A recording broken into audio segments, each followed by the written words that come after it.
I don't believe that I create my own reality, because if I created my own reality, I would not have done it that way.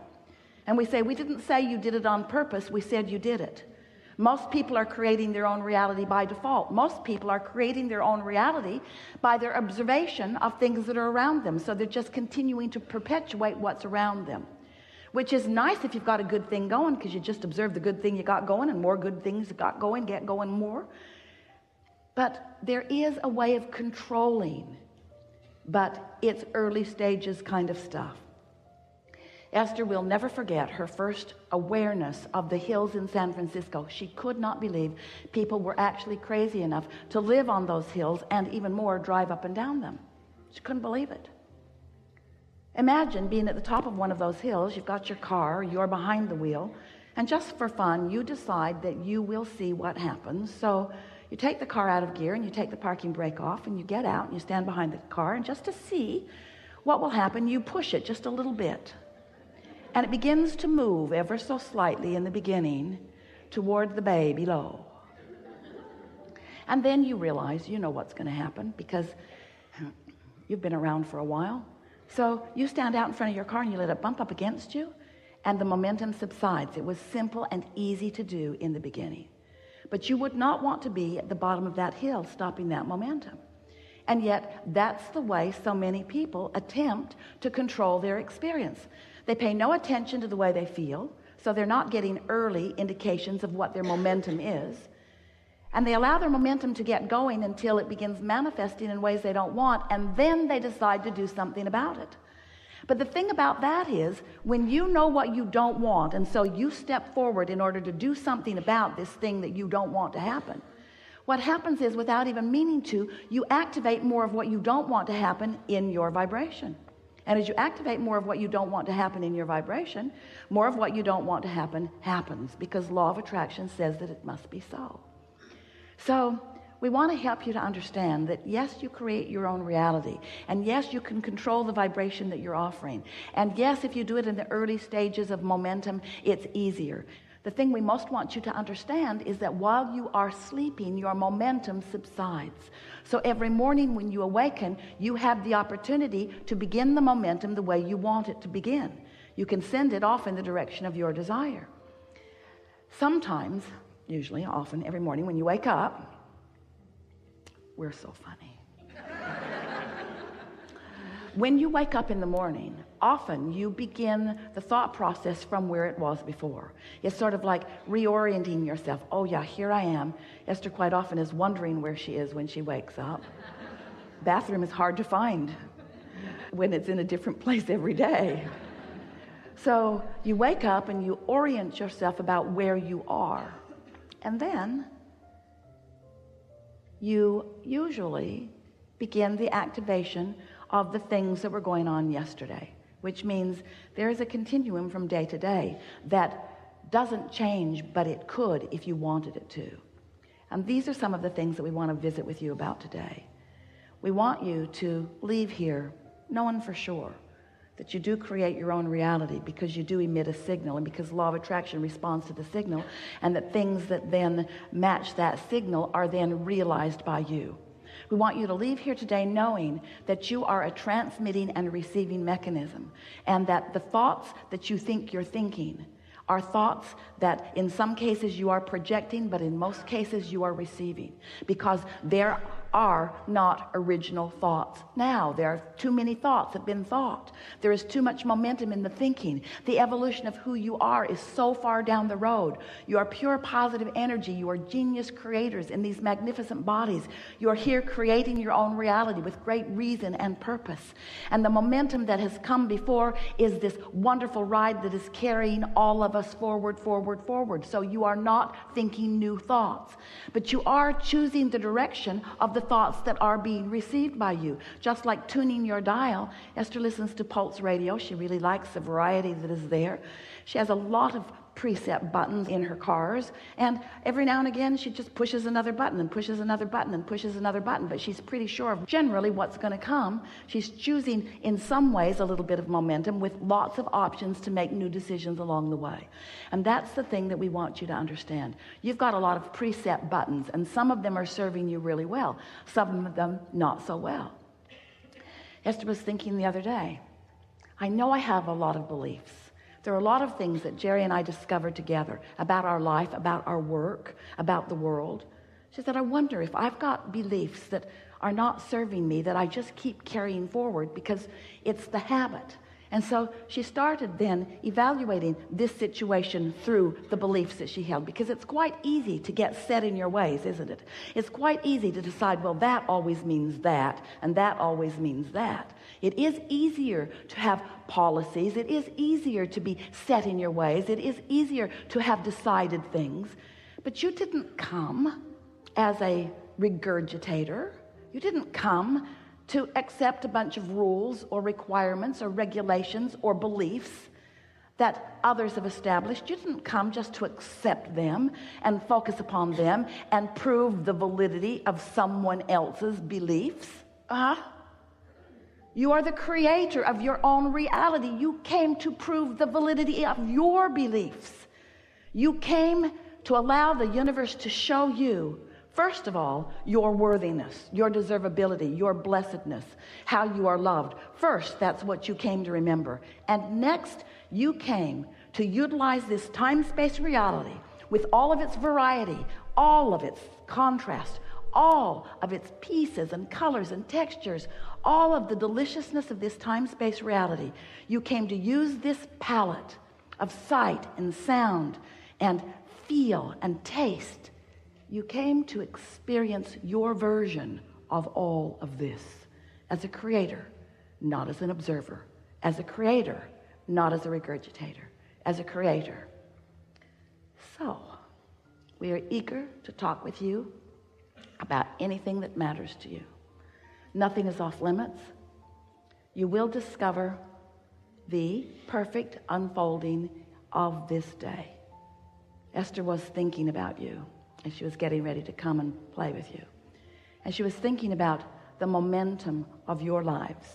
She was thinking about how we are all queued up for something really wonderful to occur collectively, co-creatively here today. We're eager to visit with you. So much has happened.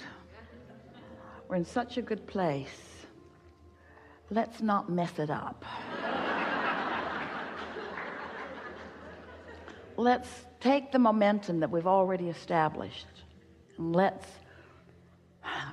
hold that place of knowing that all is well and acknowledge that you're an extension of source energy and you are here with great purpose, and that purpose is joyful beingness.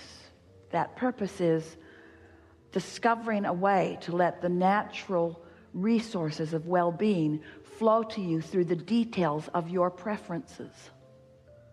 Did you hear that?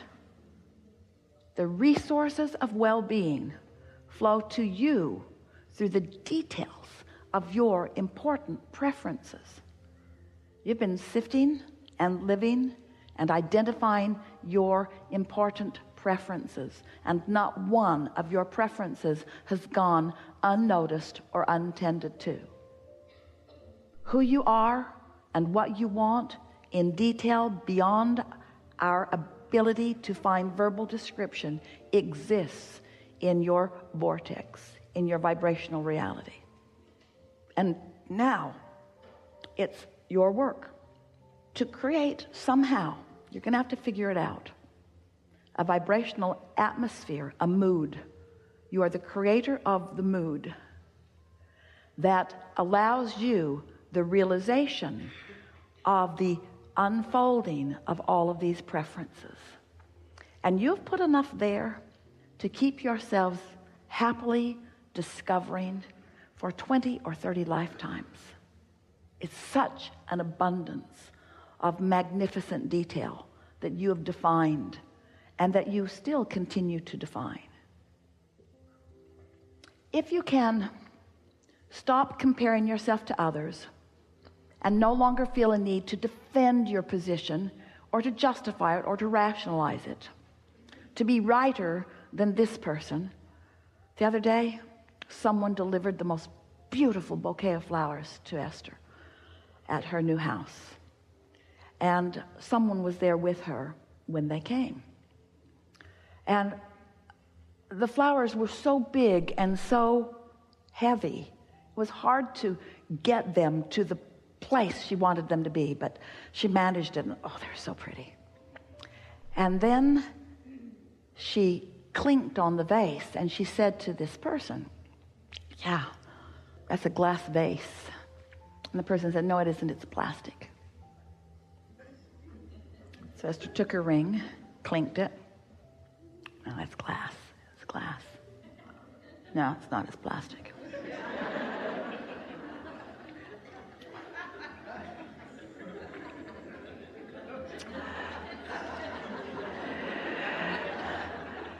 Never mind the most beautiful bouquet of flowers in the world.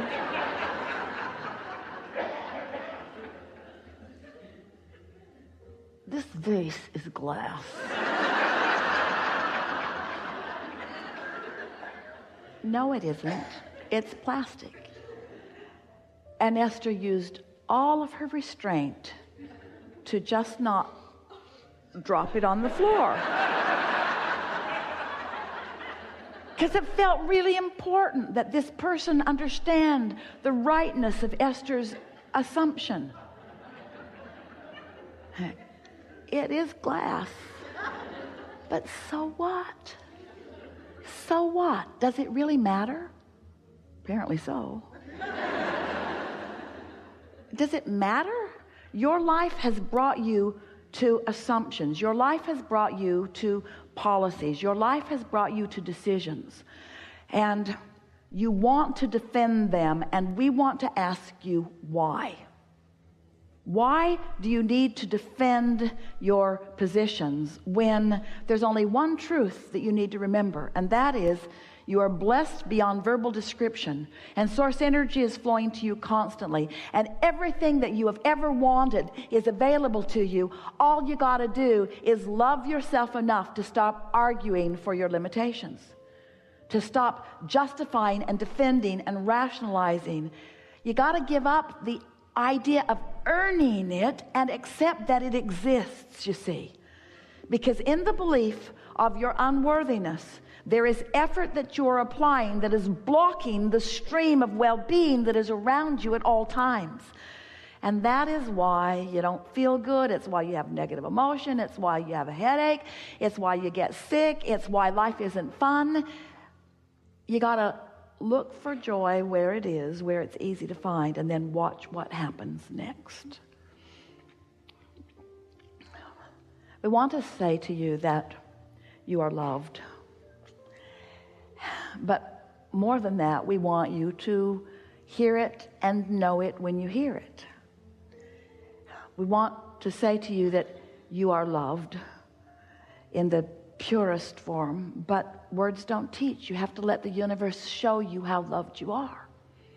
But the tricky thing about that is you won't let the universe show you how loved you are when you don't feel loved. So you're in this sort of cycle of not feeling loved but needing something to give you the reason to feel loved before you feel loved, but you can't get there from there. So just go find some way to feel love, will you? Just go somewhere. Just go somewhere and look for the evidence of it, because it's all around you. Like, for example, you could notice that the sun came up this morning. Now, you want to say, oh, that wasn't for me. Oh, yes, it was. Oh, yes, it was. The earth is spinning in its orbit. Oh, that's not for me. There are so many others. I don't feel loved unless I'm separated out and I'm the only one who is loved. Then I will feel love. I'll find a lover who will just love me, who will give me undivided attention. You see what we're getting at? You have to accept the oneness of all and feel the love that is offered and take your share of it, because it's offered to you. It's not offered around you. It's not offered with you being exception of it. It's offered to you constantly, steadily, all the time, no exceptions. Get out there and find the evidence of it, and let the momentum of that increase until the well-being of your life is evidenced to you in every possible way. There is great, and when we say great, you have no idea how great we mean by great love here for you. And for now, we are complete.